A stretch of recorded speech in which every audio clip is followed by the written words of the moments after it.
আমাৰ চিচিৰ বৰগাঁও বিধানসভা সমষ্টিৰ আই মাতৃসকলৰ মাজত আমি মুখ্যমন্ত্ৰীৰ মহিলা উদ্যমিতা অভিযানৰ প্ৰথম কিস্তিৰ ধন বিতৰণ কৰিলোঁ।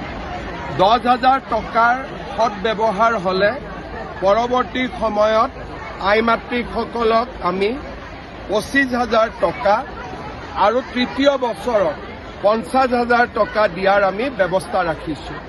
এই আঁচনিখন খুব ভাল আঁচনি।